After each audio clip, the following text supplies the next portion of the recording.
नमस्कार दोस्तों, कैसे हैं आप सब लोग। Myself Bhavin Shah from Sahas institute of commerce, your own personalise high tech digital classes.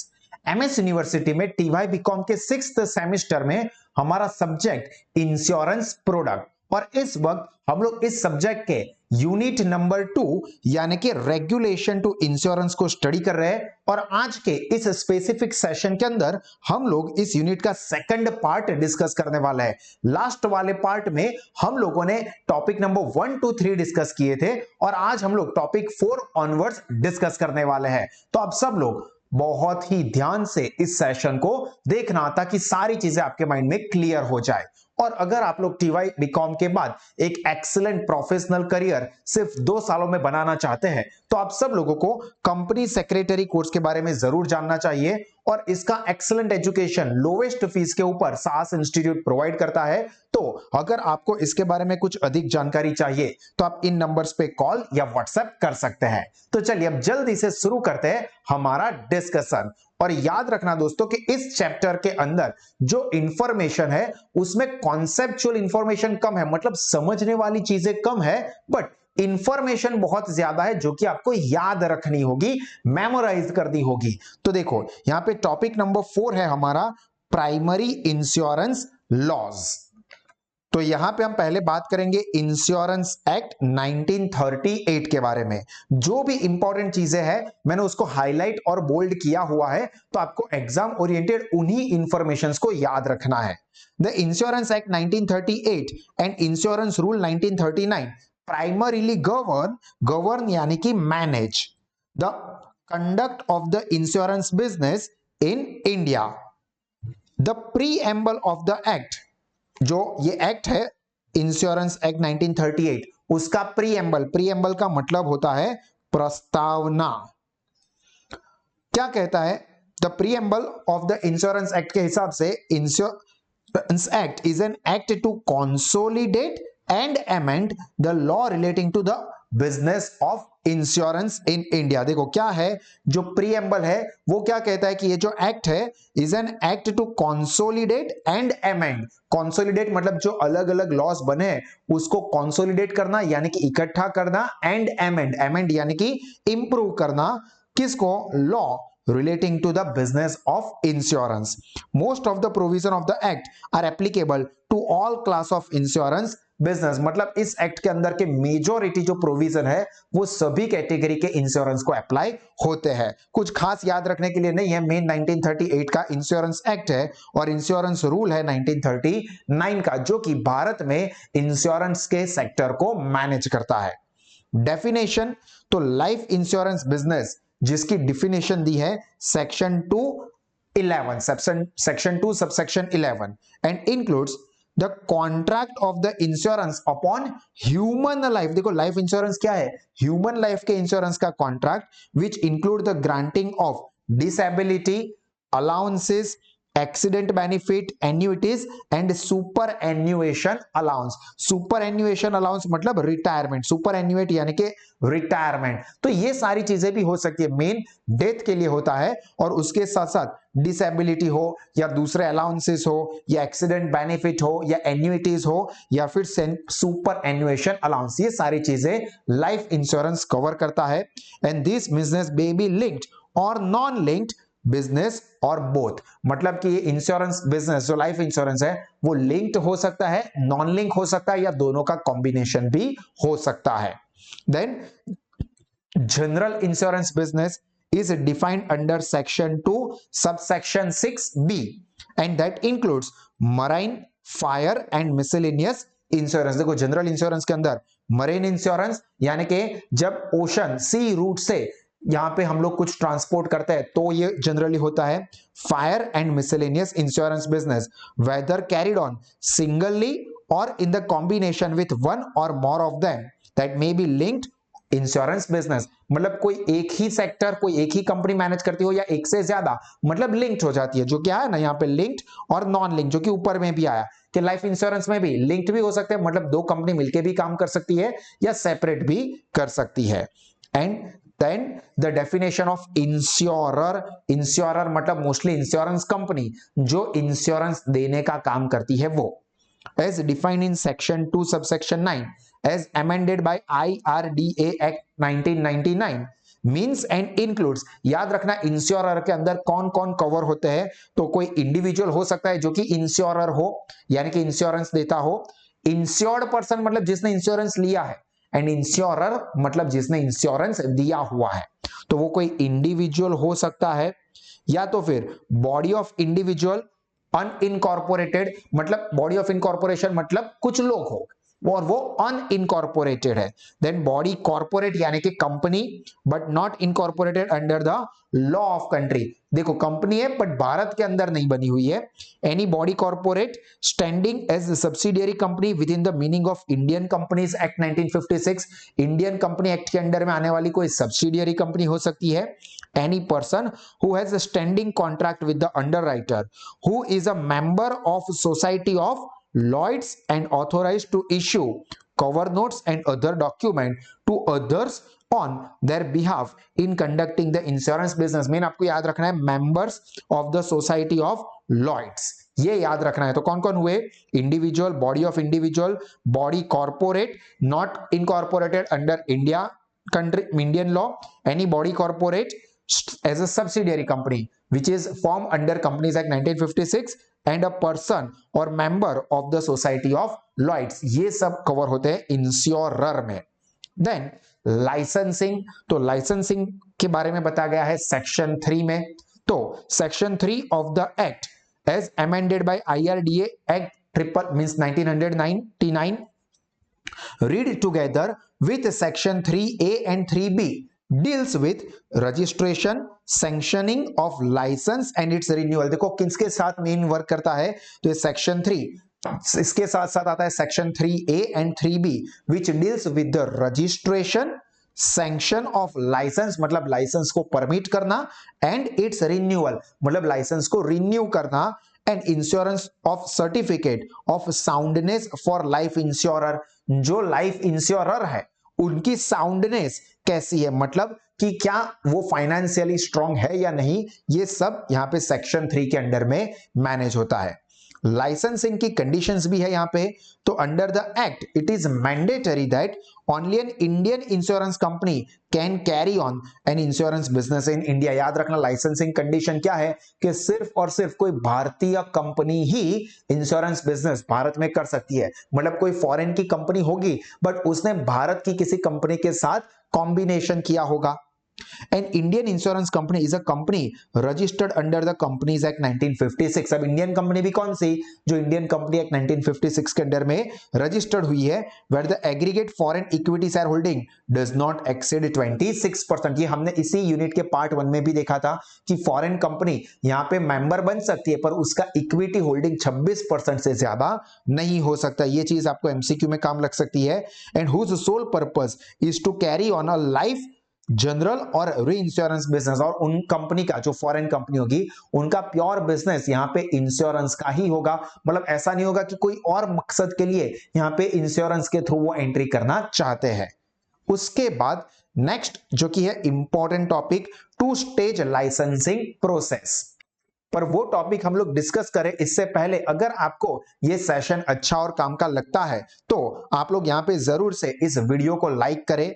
आपके जो कोई भी फीडबैक है वो नीचे कमेंट सेक्शन में मुझे जरूर दे, और आपके जितने भी फ्रेंड्स TYBCom में उन सभी के साथ शेयर करें। और आपके कोई भी फ्रेंड्स या रिलेटिव्स कॉमर्स स्ट्रीम में कोई भी कोर्स में पढ़ाई कर रहे हैं तो एक्सीलेंट एजुकेशन अगर वो अवेल करना चाहते हैं तो सबको रेकमेंड करो कि वो गूगल प्ले स्टोर पर से साहस स्मार्ट स्टडीज ऐप को जरूर डाउनलोड कर दे, जिसकी भी लिंक नीचे डिस्क्रिप्शन में दी हुई है।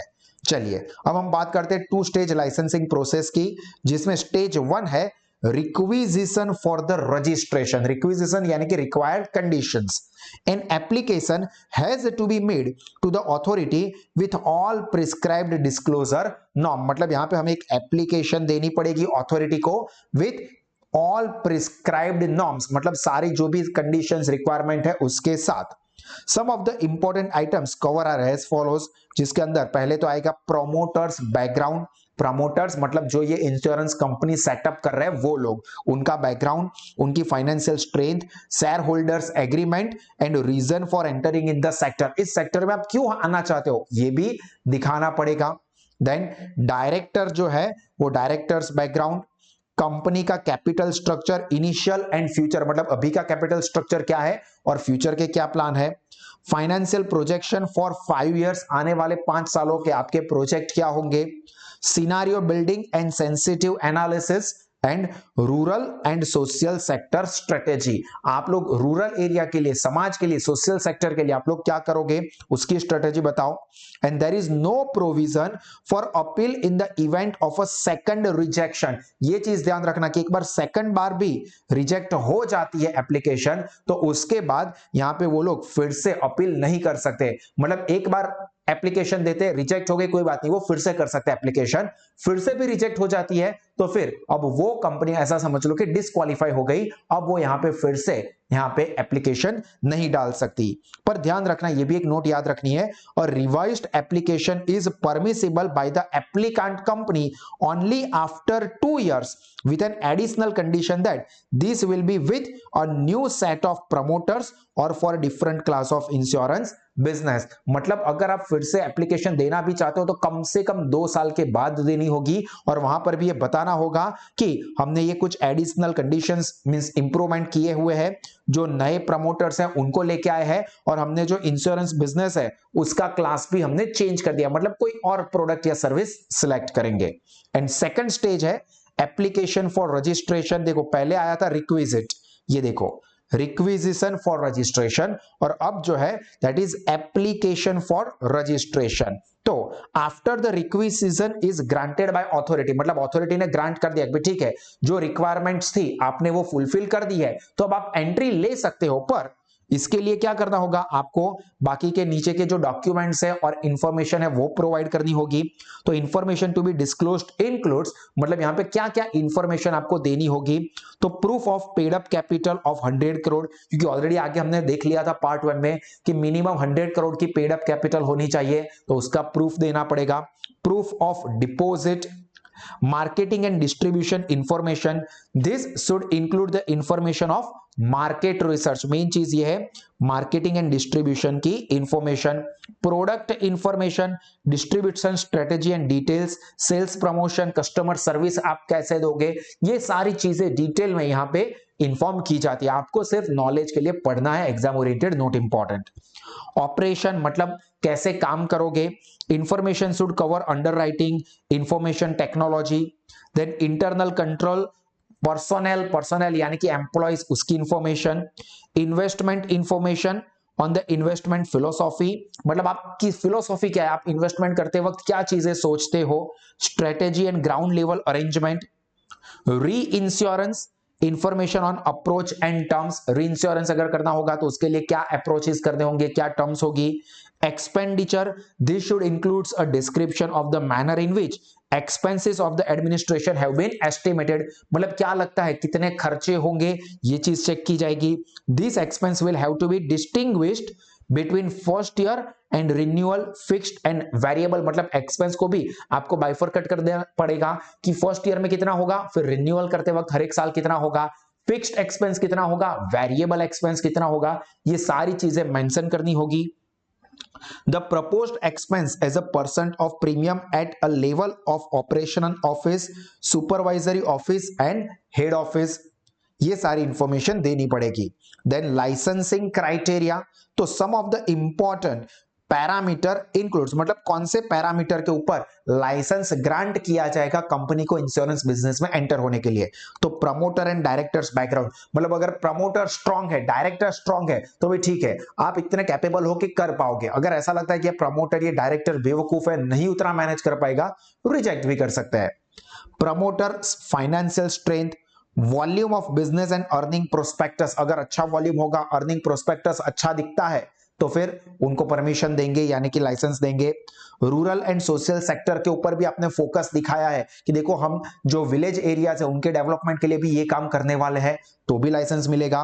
प्रोडक्ट प्रॉफिट कैसा है, कैपिटल स्ट्रक्चर कैसा है, actual and professional expenditure, actual है यहाँ पे, एक्चुअल एंड प्रोफेशनल एक्सपर्टीज ये कितना है, इंफ्रास्ट्रक्चर ये आपका कैसा है, पब्लिक इंटरेस्ट कितना लेते हैं आप लोगों में, ये सारी चीजों के ऊपर यहाँ पे लाइसेंस मिलेगा या नहीं मिलेगा ये डिपेंड करता है। एंड लास्ट इसके अंदर है other licensing issues. The appeal can be made to the central government against the decision of the authority which shall be final। मतलब अगर यहाँ पे अथॉरिटी ने जो डिसीजन लिया है, अगर आपको उसके साथ कुछ प्रॉब्लम है तो आप यहाँ पे सेंट्रल गवर्नमेंट को अपील कर सकते हो। The authority will grant more licence to applicants for life and health insurance then the general insurance. मतलब ज्यादा लाइसेंस है, परमिशन है, वो भी दे सकते हैं। ये इंपॉर्टेंट है, आपको एमसीक्यू के एंगल से खास याद रखना है। Licence will expire on 31st, ये याद रखना है कि 31st मार्च हर एक साल ये लाइसेंस एक्सपायर हो जाएगा और कंपनी को हर साल 31st मार्च के पर क्या करना पड़ेगा, उसको रिन्यू करना पड़ेगा। क्लियर हो रहा है?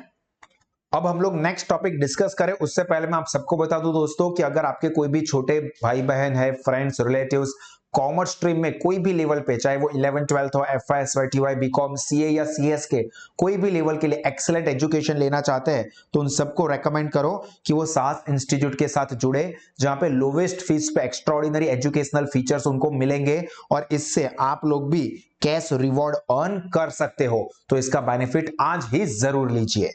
चलिए नेक्स्ट हम लोग बात करेंगे capital requirement and foreign stake. तो देखो ये कैपिटल रिक्वायरमेंट और फॉरेन स्टेक के साथ डील करता है सेक्शन 6 ऑफ द एक्ट। क्या कहता है? Minimum paid up equity capital life insurance sector के लिए आगे ऑलरेडी हमने देख लिया था, वो है 100 करोड़ और री इंश्योरर के लिए है 200 करोड़। ये याद रखना, minimum paid up equity capital life insurance के लिए 100 करोड़, री इंश्योरर के लिए 200 करोड़ की है।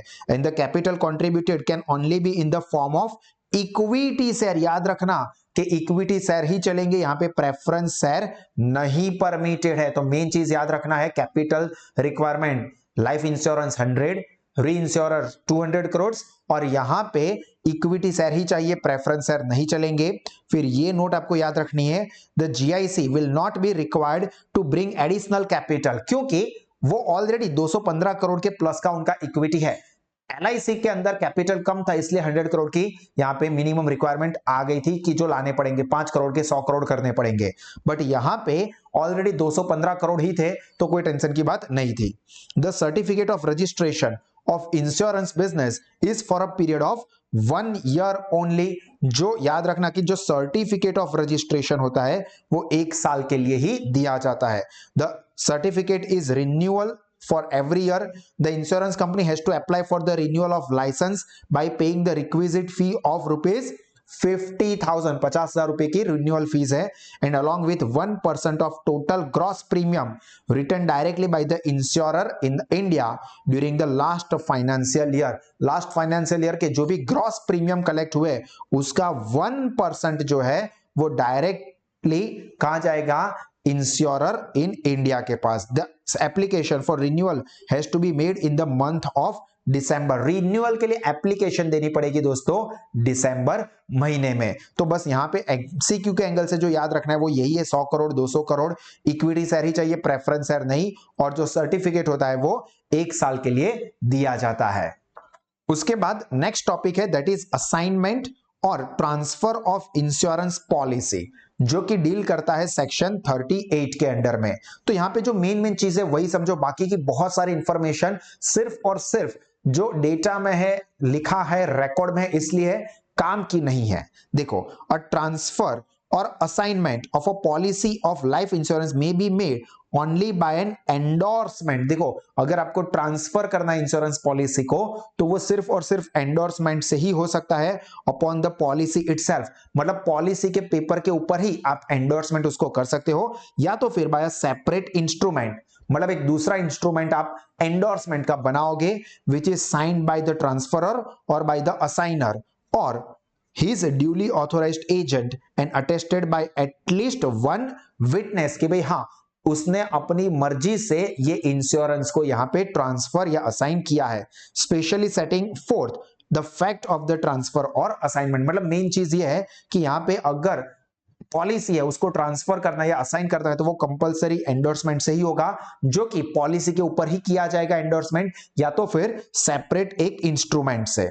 The transfer or assignment shall be complete and effectual upon the execution of such endorsement. जब वो एंडोर्समेंट खत्म हो जाएगा पूरा सारे प्रोसेस फॉलो करके, तभी वो ट्रांसफर या जो असाइनमेंट किया है वो माना जाएगा। Date on which the notice is delivered to the insurer shall regulate the priority of all the claim। मतलब जिस डेट पे यहाँ पे वो नोटिस इंश्योरर को दी गई है ट्रांसफर या असाइनमेंट करने की, उस डेट से ये सारे के सारे क्लेम उस ट्रांसफर के लिए कंसीडर किए जाएंगे या माने जाएंगे। Upon the receipt of the notice, insurer shall record the fact of such transfer or assignment together with the date thereof and the name of transferee और असाइनी। मेन चीज है कि किसको ट्रांसफर किया है, वो ट्रांसफरी या असाइनी का नाम जो है वो यहां पे रिकॉर्ड में लिखा जाएगा। Subject to the terms and conditions of the transfer or assignment, the insurer shall recognize transferee or assignee named in the notice as only a person entitled to benefit under the policy। मतलब ये कौन है transferee या assignee, उसको यहाँ पे identify recognise करना होगा, क्योंकि उसी को यहां पे ये पॉलिसी का बेनिफिट मिलने वाला है। तो वो कंपनी को पहले रिकॉग्नाइज करना होगा कि ये ट्रांसफरी या ये असाइनी एक्चुअली में कौन है, क्योंकि सिर्फ उसी पर्सन को यहां पे बेनिफिट मिलता है।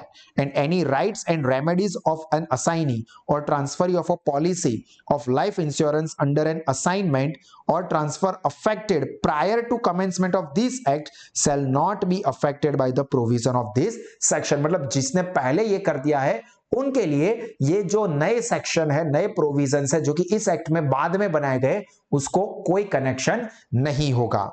Then next point is nomination by policy holder section 39। मतलब यहां पे मिस्टर ए ने इंश्योरेंस लिया है तो ऑब्वियस है कि वो किसी ना किसी पर्सन को एज अ नॉमिनी अपॉइंट करेंगे, जिसके साथ डील करता है section 39।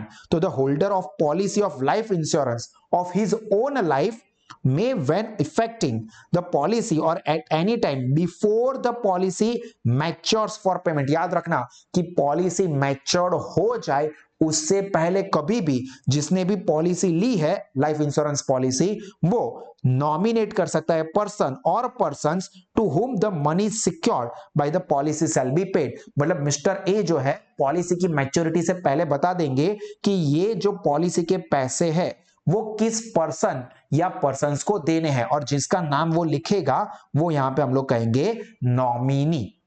Any such nomination shall be made by an endorsement on the policy communicated to the insurer and registered by him in the records relating to the policy, and any such nomination may at any time before the policy mature for payment be cancelled और change और N endorsement. मतलब कभी भी यहाँ पे person जो है वो मैच्योरिटी डेट से पहले कभी भी वो नॉमिनी जो है उसका नाम लिखवा सकता है या चेंज करवा सकता है या कैंसिल भी करवा सकता है। मतलब ए जो है उन्होंने बी का नाम एज ए नॉमिनी रखा था, पर बाद में उनको पॉलिसी मैच्योर होने से पहले लगता है कि मुझे बी का नाम कैंसिल करना है, कर सकते हैं। उनको ऐसा है कि मुझे सी का नाम ऐड करना है तो वो भी कर सकते हैं। मतलब यहां पे कोई भी चेंज करना हो तो पॉलिसी की मैच्योरिटी डेट से पहले किया जा सकता है। The insurer share furnish to the policy holder return acknowledgement. जो इंश्योरर है, जो इंश्योरेंस कंपनी है, वो रिटर्न एक्नॉलेजमेंट देंगे पॉलिसी होल्डर को, यानी कि मिस्टर ए को, कि भाई ठीक है हमने वो नॉमिनी जो है उसका नाम कैंसिल कर दिया है या चेंज कर दिया है या न्यू नॉमिनी को ऐड कर दिया है। वो जो कुछ भी उन्होंने किया होगा उसका उन्हें रिटर्न एक्नॉलेजमेंट इंश्योर पर्सन को देना पड़ेगा। And transfer or assignment of a policy made in accordance with section 38 shall automatically cancel the nomination। ये इतना इंपॉर्टेंट नहीं है। अभी यहां पे ये भी इंपॉर्टेंट है, ये भी समझ लो, सिर्फ मेन बात ही याद रखनी है, मिस स्टेटमेंट और कंसीलमेंट जिसके साथ डील करता है सेक्शन 45। तो यहां पे जो इंश्योर्ड पर्सन है उसको कोई भी गलत इंफॉर्मेशन इंश्योरर को नहीं देनी है या कोई इंपॉर्टेंट इंफॉर्मेशन छुपानी नहीं है, क्योंकि इसके रिगार्डिंग हमने पहले यूनिट में समझा था कि जो इंश्योरेंस का कॉन्ट्रैक्ट है that depends upon the faith. दोनों पार्टी एक दूसरे को सही इंफॉर्मेशन देती होनी चाहिए। तो यहां पे अगर इंश्योर्ड पर्सन कुछ भी गलत इंफॉर्मेशन देती है और इंश्योरेंस लेती है तो इंश्योरर यानी कि इंश्योरेंस कंपनी उस पॉलिसी को, उस इंश्योरेंस को कैंसिल कर सकती है। पर याद रखना यहां पे जो इंपॉर्टेंट पॉइंट है, ये policy can not be question on the ground of miss statement after 2 years। मतलब पॉलिसी ली है और उसके बाद आपको पॉलिसी लेने के टाइम से 2 साल के अंदर कोई भी कंफ्यूजन लगता है कि भाई ये बंदे ने कुछ गलत इंफॉर्मेशन दी है, कुछ छुपाया हुआ है, ऐसा कुछ भी, तो वो 2 साल के अंदर इंश्योरर क्वेश्चन मार्क कर सकता है। पर 2 साल के बाद यहां पे इंश्योरेंस कंपनी कोई भी मिस स्टेटमेंट रिलेटेड क्वेश्चन नहीं कर सकती। वो इंश्योरेंस कंपनी की खुद की जिम्मेदारी है कि वो इस चीज को चेक करे। इंश्योरेंस देने से पहले और इवन इंश्योरेंस देने के बाद भी 2 साल तक आपके पास टाइम था, तो 2 साल तक में चेक करना चाहिए था। पर 2 साल के बाद अगर आपको कुछ लगता है, और हाँ ऐसा भी यहां पे मेंशन किया हुआ है कि क्या वो इंफॉर्मेशन अगर बहुत ही इंपॉर्टेंट है और वो जानबूझ के छुपाई गई थी, जो कि बाद में पता चले वैसी थी, तो यहां पे उसको कंसीडर किया जा सकता है। बट नॉर्मल सिचुएशन में 2 साल के बाद कोई भी मिस स्टेटमेंट को कंसीडर नहीं किया जाएगा। वहां पे इंश्योरर की ही गलती मानी जाएगी कि आपको ध्यान रखना था, 2 साल हो गए, अब बाद में ये नहीं कह सकते जब कोई क्लेम या पेमेंट करता हो तब कि भाई इसने तो ये इंफॉर्मेशन छुपाई थी इसलिए हम लोग पेमेंट नहीं करना चाहते। ऐसा कुछ नहीं चलेगा। एंड देन ये तो बिल्कुल भी इंपॉर्टेंट टॉपिक नहीं है, प्रोहिबिशन और रिबेट, जो कि कवर होता है अंडर सेक्शन 41। इसके अंदर कोई खास इंपॉर्टेंट पॉइंट नहीं है, बट फिर भी नॉलेज के लिए जान लो क्योंकि सिलेबस का हिस्सा है।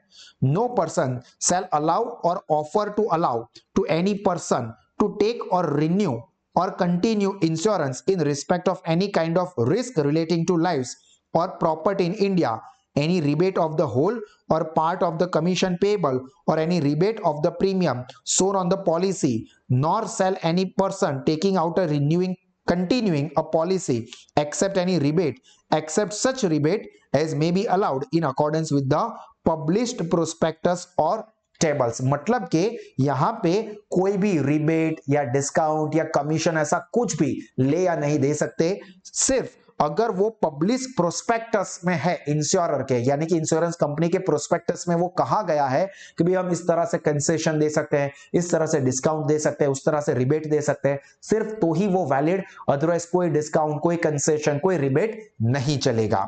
Provided that the acceptance bye an insurance agent of the commission in connection with a policy of life insurance taken out by himself on his own life shall not be deemed to be acceptance of a rebate of a premium within the meaning of subsection if at any time of such acceptance the insurance agent satisfies the prescribed condition establishing that he is a bona fide insurance agent employed by the insurer. तो अब ये भी sentence कुछ काम का नहीं है, but insurance company का जो बोनाफाइड एजेंट होता है, जेन्युइन एजेंट होता है, वो इंश्योरेंस कंपनी के हिसाब से कुछ जो डिस्काउंट परमिशन होता है वो दे सकता है, पर वो एक बिजनेस का पार्ट है, वो एक अलग पार्ट है। तो ये इंफॉर्मेशन आपके लिए कुछ खास काम की नहीं है।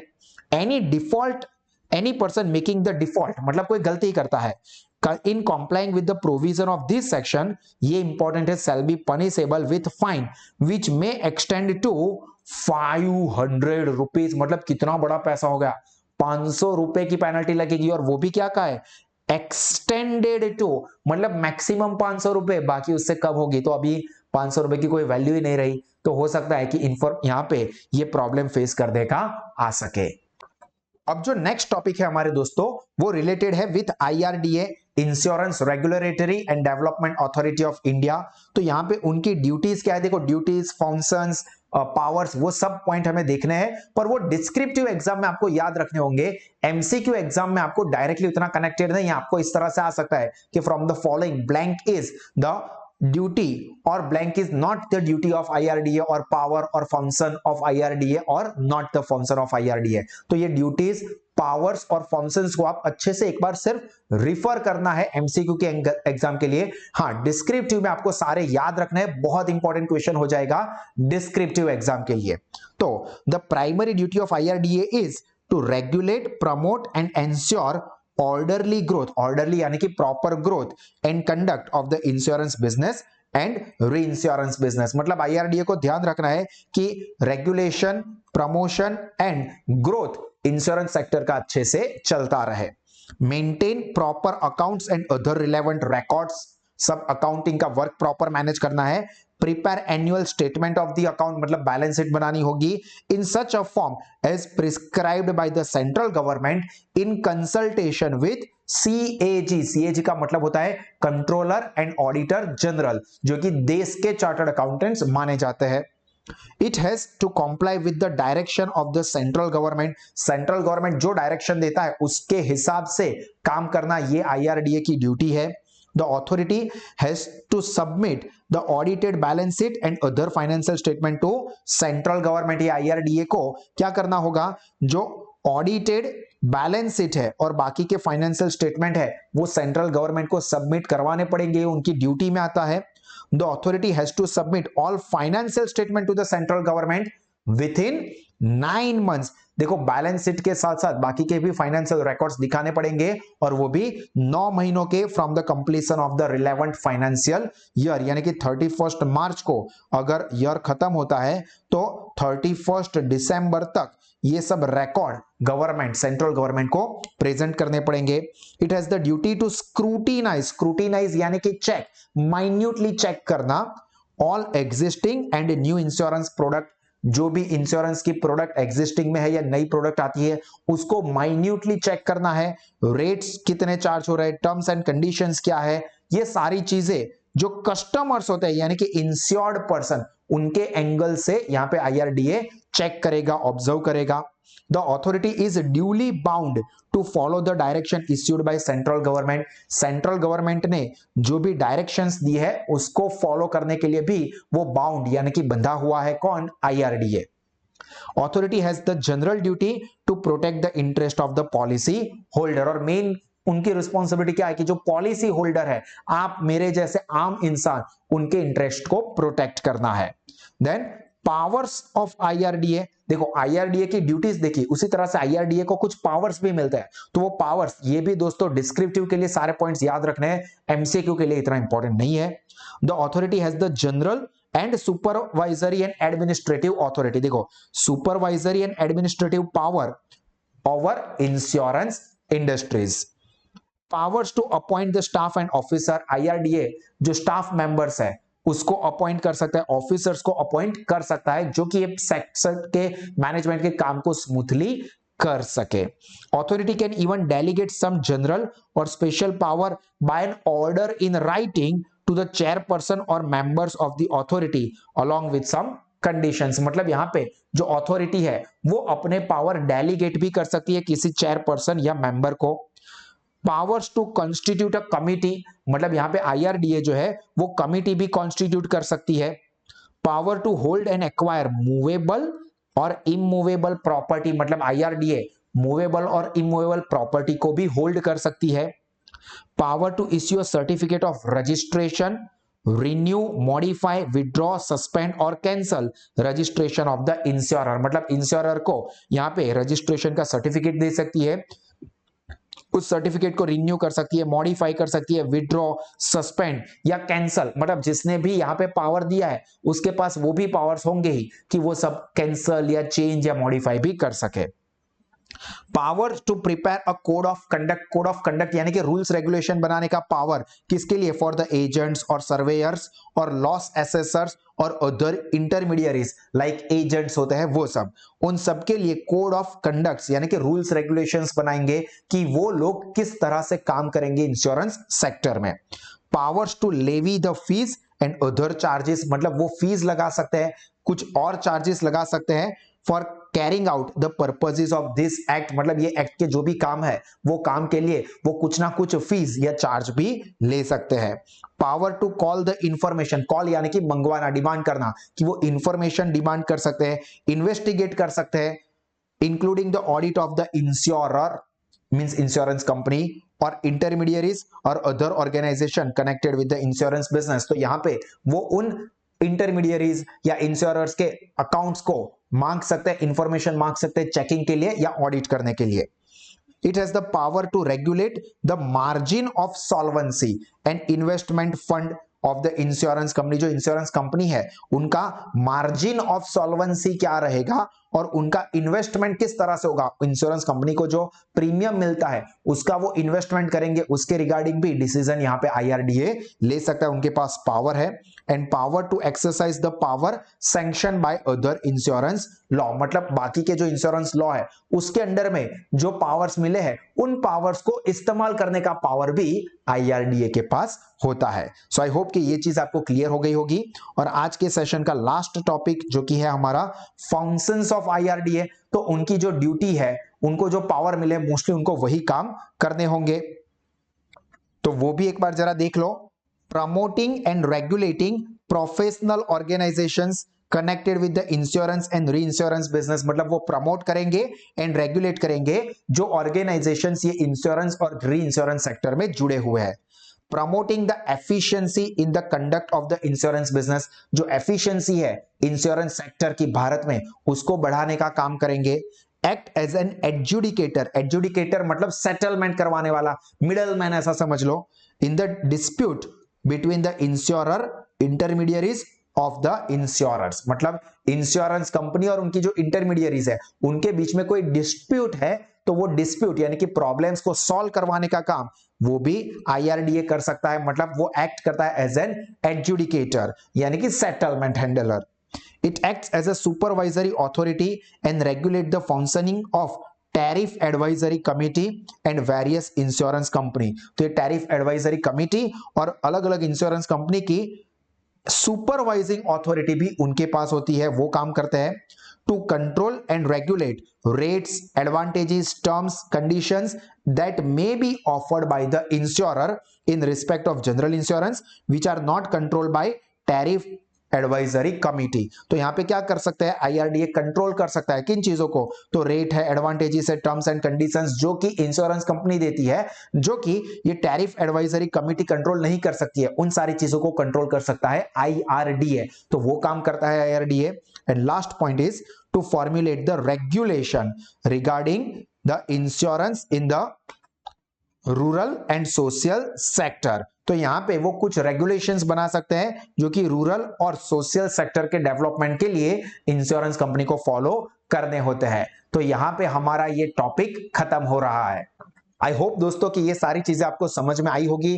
फिर से एक बार बता देता हूं कि यहाँ पे आपको समझने की चीज कम है, याद रखने के डेटा ज्यादा है, तो खास इस सेशन को एग्जाम से पहले आप एक दो बार जरूर देखना, जिससे कि ये डेटा आपको याद हो, इंफॉर्मेशन याद हो और एग्जाम में अच्छे से परफॉर्म कर सको। और इसी तरह के और extra ordinary high tech conceptual education आप या आपके कोई भी फ्रेंड्स या छोटे बड़े भाई बहन को अवेल करना है, चाहे फिर वो 11th 12th कॉमर्स गुजराती या इंग्लिश मीडियम हो, FY SY TY BCom CA या सीएस के कोई भी लेवल के लिए, तो आप उनको रेकमेंड कर सकते हो साहस इंस्टीट्यूट के साथ जुड़ने के लिए। हम लोग आपको पढ़ाई के लिए अलग अलग ऑप्शंस देते हैं, जिसमें पहला फिजिकल क्लासरूम स्टडी प्रोग्राम, जिसमें आप हमारे क्लासेस में आके हमारे टीचर्स के साथ लाइव पढ़ाई कर सकते हैं।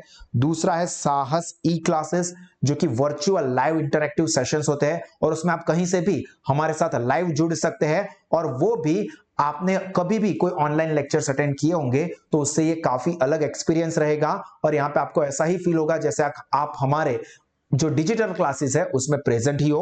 और तीसरा है साहस स्मार्ट स्टडीज ऐप, तो इन तीनों में से कोई भी आपको कन्वीनियंट हो वो ऑप्शन सिलेक्ट करें, और लोवेस्ट फीस पे एक्स्ट्राऑर्डिनरी एजुकेशन मिलता है। और इन केस ऑफ कंफ्यूजन आप इन नंबर्स पे भी हमें कॉल कर सकते हैं। और इसी तरह से हमेशा मुस्कुराते रहे, सीखते रहे, आगे बढ़ते रहे। God bless you all. जय हिंद।